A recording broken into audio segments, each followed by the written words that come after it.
কিন্তু সবজি খেতে বলেছে, গায়ে রক্ত নেই, একদম বিনা রক্ত চিংড়ি মাছ। বিনা রক্তের চিংড়ি মাছ তুই প্রথম সখীর বাচ্চাকে হাইজ্যাক করে এনেছে। কি রে কি কি কি কি রেখে দিলে কেন নিয়ে? অনেক দাম। কত? তাড়াতাড়ি করে বিলিং করে বের করে নিয়ে চলে এসেছে, বলছে তোমাকে রাখা যাবে না। টুকটাক এটা ওটা কিনতে কিনতে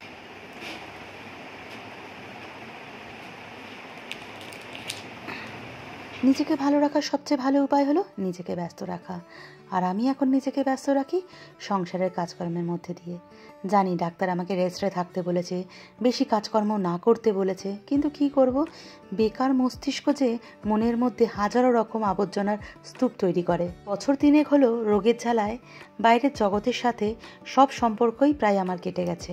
তাও যদি বা একটা কাজের মধ্যে নিজেকে ব্যস্ত রাখতাম, সেটাও অপারেশনের আগে ছাড়তে আমি বাধ্য হয়েছি। তাহলে আর জীবনে কি পড়ে থাকলো তোমরাই বলো। তাই ডাক্তারের কথা অমান্য করে এইভাবেই নিজেকে ব্যস্ত রাখি। নমস্কার, আমি সুপর্ণা। তোমরা সবাই কেমন আছো? নতুন একটা ভিডিওতে অনেক স্বাগত। ডাক্তার দেখে এসে ক্লান্ত জানে বলেছে একটু নিজের কাজ নিজে করতে। এই সব কিছু বলেনি, আই সোয়ার। বলেছে না গো, আমি যখন ঢুকলাম তখন বললো তো। কে কে ঠিক বলছে? কথা বলতে গেলাম। না না, কে আচ্ছা কে ঠিক বলছে? তোকে নিজের কাজ করতে হবে। নিজের কাজ নিয়ে বসে বসে করতে হবে কাজ। তো বসে বসে কি করব? আরে শরীরে তোর ইয়ে হচ্ছে না, কসরত হচ্ছে না। তো বললে তো কসরত করতে, আবার নিজের তো আর আচ্ছা সত্যি কথা বলবি, কি ডাক্তার কি বলেছে? তোরা তো দুজনে মানে কথা বলছিস। ওর শরীরে যা প্রবলেম, ওকে ওয়েট লস করতে হবে, খাওয়া দাওয়া বন্ধ করতে হবে, ফাস্ট ফুড একদম বন্ধ, ঠিক আছে? মাটন ঠিক আছে, মাংস যদিও খাবে, কিন্তু সবজি খেতে বলেছে, গায়ে রক্ত নেই, একদম বিনা রক্ত চিংড়ি মাছ। বিনা রক্তের চিংড়ি মাছ তুই? গায়ে তোর ওর এমনি তো ব্লাডের একটা প্রবলেম রয়েছেই ওর। আমি বললাম ওর তো হিমোগ্লোবিন কম, অনেক কম। ওটা ঠিক আছে, ওটা কি ভিটামিন আর বোন ভিটামিন তো ছোটবেলায় কম ছিল, কিন্তু ওর হিমোগ্লোবিন অনেক কম আমার মেয়ের, অনেক কম। নামেই এত বড় শরীর, দেখি হিমোগ্লোবিন 7.7। ফুচকা খেতে পারবে না? টক জল, ফুচকা খাওয়া যাবে, টক জল। বাবা, মানে এইখানেই ছোটখাটো ডাক্তারখানা খুলে দিয়েছে এরা। ভালো আছে, খুব ভালো আছে।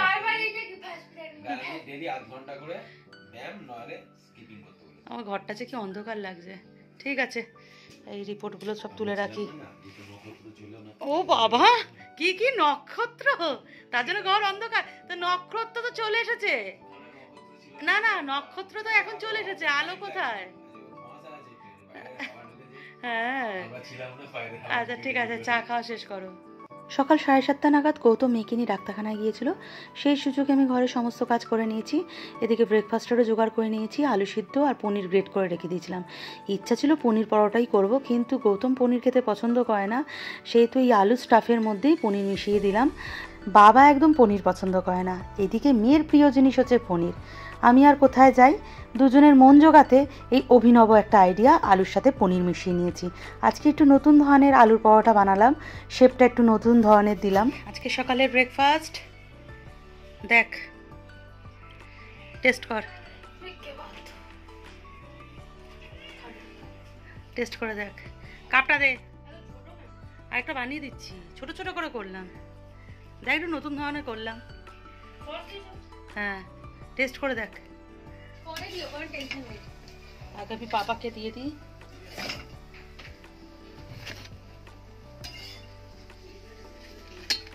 গৌতমকে বলেছিলাম বাজার থেকে পালং শাক নিয়ে আসতে, নিয়ে এসেছে সর্ষে শাক। সর্ষে শাক তো আগে আমি কখনো রান্না করিনি। শেষে মাকে ফোন করে মায়ের কাছ থেকে রেসিপিটা জানলাম।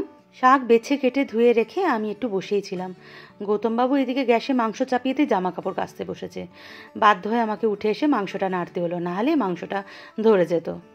যেদিনকে স্কুল অফিস ছুটি থাকে মানে রবিবার, সেদিনকেই সব থেকে বেশি কাজ থাকে। ছুটির দিনটা আরও বেশি তালগোল পাকিয়ে যায়। কিন্তু আমি ছুটির দিন বলে বেশিক্ষণ শুয়ে থাকি না, আমি এখন সকালে ওঠাই অভ্যাস হয়ে গেছে। আর এই দিকে আমার উৎসা ম্যাডাম লিখছে করছে, বেচারার পরীক্ষার বিরাম নেই, কন্টিনিউয়াসলি ওর পরীক্ষা হয়ে যাচ্ছে। ও পরীক্ষা দিচ্ছে, ওর রেজাল্ট আউট হচ্ছে, তারপর পরীক্ষা দিচ্ছে। ওর যেমন পরীক্ষার বিরাম নেই, আমার সেরকম রোগের বিরাম নেই। আমার শরীরে কিছুতেই সুস্থ হতে চাইছে না, আর ওর পরীক্ষা কিছুতেই শেষ হতে চাইছে না। আর কি হয়েছে, সেই পায়ের সমস্যাটা এখনও যায়নি। এখন রেস্টেই আছি বলতে গেলে, মানে খুব কম কাজ করি, খুব কম রান্না বান্না। আজকে রবিবার আছে, গৌতম আছে বলেই একটু টুকিটাকি রান্না, নালে সেদ্ধ ভাত খেটেই কাটিয়েছি।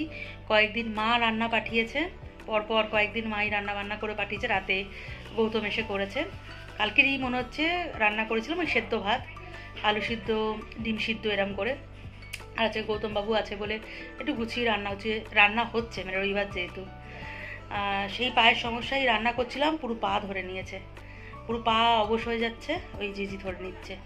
তো আজকের উৎসাহ যে ডাক্তারের কাছে গেছে, হোমিওপ্যাথি ডাক্তারের কানায়। তো কি আজকের উৎসাহ যে ডাক্তারের কাছে গেছে, ও হোমিওপ্যাথি ডাক্তারই দেখিয়েছে। গৌতম বলল আমার যে স্প্লিনের সমস্যাটা, সেটা নিয়ে ওনার সাথে একটু ডিসকাস করেছে। উনি আমাকে যেতে বলেছে, উনি যদি রিপোর্ট সব সেরকম আহামরি খারাপ যদি না হয়, সেই ক্ষেত্রে উনি ট্রিটমেন্ট করবেন। এবং আপাতত এখন বলেছে মাটন খাওয়া টোটাল বন্ধ এবং স্প্লিনের জন্যে, আর সব সবজি বয়েল করে তারপর আমাকে তরকারি করে খেতে বলেছে। তো দেখা যাক, আমি এই 1 মাস পর ইচ্ছা আছে রিপোর্ট নিয়ে ওনাকে দেখাতে যাবো। এখন যা অবস্থা অনেকটাই দূর, সেই যশোর রোডে ওনার ডাক্তার, মানে ওনার ক্লিনিক না বাড়ি বাবু, ওটা যশোর রোডে ওনার ক্লিনিক। তো এবার সেইখানে গিয়ে এবার থেকে ইচ্ছা আছে যে ট্রিটমেন্টটা করাবো। কি হয়েছে, কি কি কি না বলে সখীর বাচ্চাকে, চুপচাপ আছে, সখীর বাচ্চাকে দেখো, সখী এসেছে কারণ গৌতম সখীর বাচ্চাকে হাইজ্যাক করে এনেছে। কি রে, কি কি কি, যাও চলে যাও, দিয়ে এসেছে। বাচ্চারা ছানাকে নিয়েছে বলে গৌতম দৌড়ে এসেছে। যাও যাও, কি হয়েছে, কি কি হয়েছে? আমি সর্ষে শাক ভাজছিলাম, আর এদিকে গৌতম সখীর ছানাকে তুলে নিয়ে চলে এসেছে আমাকে দেখাবার জন্য। যেহেতু আমি ওদিকে যেতে পারছি না, ওই দিকটা একটুখানি এবড়ো খেবড়ো আর পাঁচিল মানে টপকে যেতে হয়, তো সেহেতু আমি যেতে পারছি না। আর সঙ্গে সঙ্গে সখী চলে এসেছে গৌতমের পিছনে পিছনে, কিছু করেনি।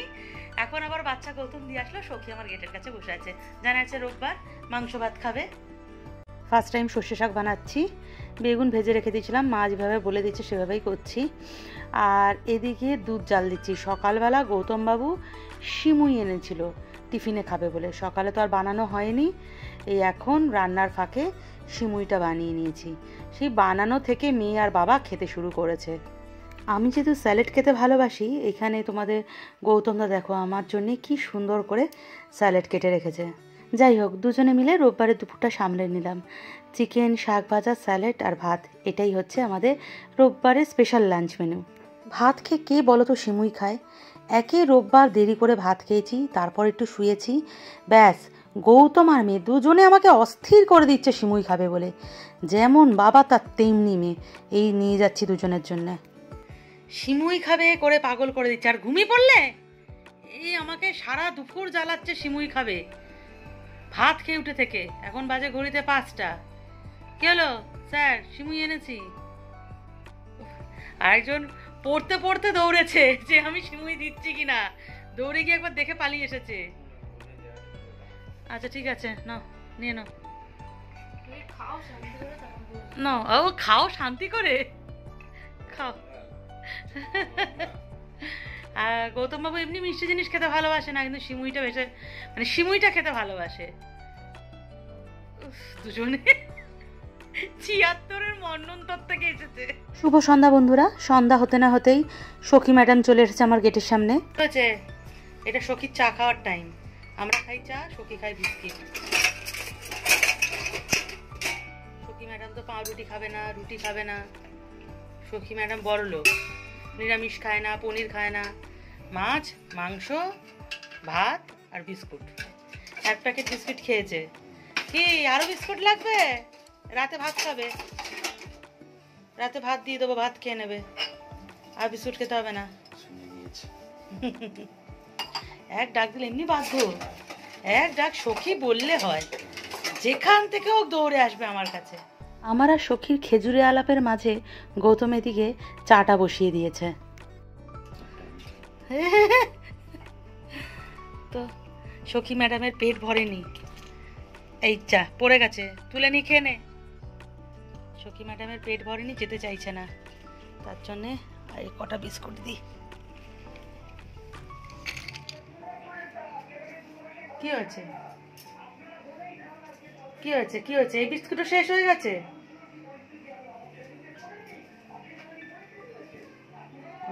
ওর আজকে কিছুতেই পেট ভরছে না। দুবেলা কিন্তু আমি ভাত দিয়েছি, ভাত খেয়েছে। বাচ্চাগুলো বড় হচ্ছে, বেশি করে দুধ খাচ্ছে। এখন আবার বিস্কিট, 2 প্যাকেট বিস্কিট দিয়েছি। কত বোঝে, বললাম এখন আর বিস্কিট খেতে হবে না, রাতে এসে খেয়ে যাস, সঙ্গে সঙ্গে চলে গেল পাঁচিল টপকে। ভাগের একটা বিস্কিট খেয়ে নিচ্ছে তোমাদের গৌতম দা, পারলেজি বিস্কিট, বলছে আমিও খাই, সখী যখন খায় আমিও খাই। অনেকদিন পর গৌতমের সাথে বাইরে বের হলাম। বলতে গেলে অপারেশনের পর এই প্রথম আমার বাইক জার্নি। একান্ত বাধ্য হয়ে বাইরে বের হয়েছি। 2 সপ্তাহ আগে গৌতম মেয়ের জন্য একটা জুতো কিনে নিয়ে গেছিল, যেটা মেয়ের পছন্দই হয়নি। কিন্তু এই এতদিনে বাবা ও মেয়ে জুতোটা রিটার্নও করেনি। সেহেতু আমাকে বাইরে বের হতে হলো। অনেকগুলো টাকা দিয়ে জুতোটা কেনা হয়েছিল। বেকার ঘরে ফেলে তো লাভ নেই না। জুতোটা চেঞ্জ করে একটা নতুন জুতো কিনবো আর মাসের কিছু জিনিসপত্র কিনেই ফিরবো। জুতো চেঞ্জ করে সোজা চলে এসেছি আরামবাগে মাসের জিনিস কিনতে। মাসের বাজার সবসময় মাসের প্রথমেই করে, কিন্তু আমি কেন মাসের শেষের দিকে করছি, এটা হয়তো তোমাদের অনেকেরই প্রশ্ন হতে পারে। আসলে এবার অপারেশন করে ভেলোর থেকে ফিরে মায়ের বাড়িতেই ছিলাম। মায়ের বাড়ি থেকে যখন নিজের বাড়িতে আসি তখন মাসের প্রায় শেষের দিকে ফিরেছি। তার ফলে এখন আমাদের মাসের বাজারটা মাসের শেষের দিকেই হয়ে থাকে। মাসের এই বাজার করাটা কিন্তু কোনো বিলাসিতা নয়, বিশেষ করে আমাদের মতো নিম্ন মধ্যবিত্ত পরিবার যেখানে খাতায় কলমে অঙ্ক কষে বাজেট বানিয়ে সংসার চালায়, সেখানে মাসের বাজারটা একটা গুরুত্বপূর্ণ পার্ট। এখানে আসার একটাই কারণ, এক ছাদের তলায় সব জিনিস পেয়ে যাই এবং সবটাই ফ্রেশ। এদিকে রয়েছে ফ্রোজেন আইটেম। ফ্রোজেন আইটেম দেখলেই তো মনে হয় সব যেন নিয়ে নিই, তো কী আর করবো, নিজেকে একটু কন্ট্রোল করে নিলাম, কারণ এগুলো আমাদের সত্যিই বাজেটের বাইরে। এদিকটা রয়েছে টোটালি মশলার আইটেম। তো ডাক্তার যেভাবে আস্তে আস্তে আমার খাবার দাবারে থাবা বসাচ্ছে, আর বেশি দিন মশলাপাতি খেতে পারবো না। যাই হোক, তেলটা তো আরও কমিয়ে দিতে বলেছে। এই 3 বছরে আমি তেল কমিয়ে 2 কেজি থেকে 3 কেজি তেল দিয়ে সংসার চালাই। ডাক্তার বলেছে আরও কম মানে এবার তো সিদ্ধ খেয়েই কাটাতে হবে। আমি তো ভাবছি এবার আমি আদিম মানুষই হয়ে যাব, একদম গাছ থেকে পেরে ডিরেক্টই খেয়ে নেবো, না তেলে খরচ করব না গ্যাসে খরচ করব, শুধু ডাক্তারদের পিছনেই টাকা দেবো। এদিকটা রয়েছে নামকিন আর স্ন্যাক্সের কাউন্টার। তো স্ন্যাক্স আর নামকিন খেতে কে না ভালোবাসে। তো গৌতম ঢুকেই বলেছিল এই দিকটা যেন না আসি, তো আমি সত্যি বলতে কিছুই কিনিনি, শুধু ভিডিওই করেছি। হ্যাঁ, কি কি কি কি রেখে দিলে কেন নিয়ে? অনেক দাম, কত? 140। কি ছিল এটা? Chicken nuggets. তেল, ডাল, মশলাপাতি, সুজি, চিড়ে, মেয়ের ইপ্পি, কেক, বিস্কিট সবই প্রায় কেনা হয়ে গেছে। এবার চলে এসেছি পেস্ট, সাবান গুঁড়ো, গায়ে মাখা সাবান এইসব নিতে। তো গৌতমবাবু এখানে ভীষণ কনফিউজ যে কোন ব্রাশটা নেবে, এইদিকে এই ব্রাশ ওরাল বি নেবে না এদিকে সেন্সোডাইন নেবে। সবার শেষে নিয়ে নিচ্ছি চা পাতা, যেটা একদমই ভুলে গেছিলাম। ওনাদের রেকমেন্ডেশনে এই চাটাই নিয়েছি, খেয়েই বলতে পারবো কেমন হবে। আপাতত নিয়ে তো নিলাম। কেনাকাটি আপাতত কমপ্লিট। কেনাকাটির তো শেষ হয় না, বিশেষ করে মাসের জিনিস। তো গৌতমবাবু তো রেগে বোম হয়ে যাচ্ছে, লাস্টে আমাকে তাড়াতাড়ি করে বিলিং করে বের করে নিয়ে চলে এসেছে, বলছে তোমাকে রাখা যাবে না। টুকটাক এটা ওটা কিনতে কিন্তু অনেক টাকারই বিল হয়ে গেছে। এখন বাড়ি ফেরার পালা, দেখা যাক।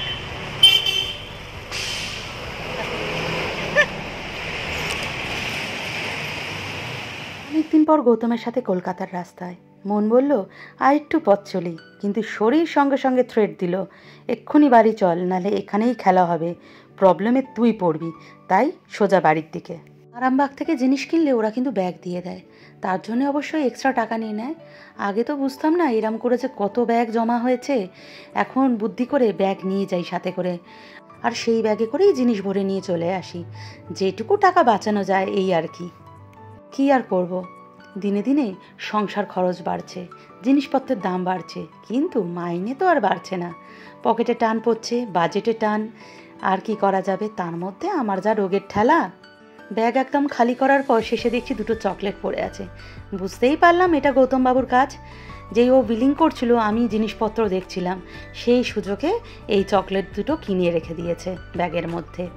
তো এই কিটক্যাট খেতে আমি মেয়ে দুজনেই ভালোবাসি, আর এই চকলেট দেখে আমি তো ভীষণ খুশি। আমার তো মনে হচ্ছে যেন চাঁদ হাতে পেয়ে গেছি। এটা যত ছোট হবে সংসারের শান্তি তত বজায় থাকবে। মেয়েকেও আমি সেটাই শিখিয়েছি, অল্পতে খুশি থাকা। ভিডিওটা আমি এখানেই শেষ করছি। তোমরা সবাই ভালো থেকো, সুস্থ থেকো। তো আজকের মতো আসি, খুব তাড়াতাড়ি ফিরছি নতুন ভিডিওর সাথে।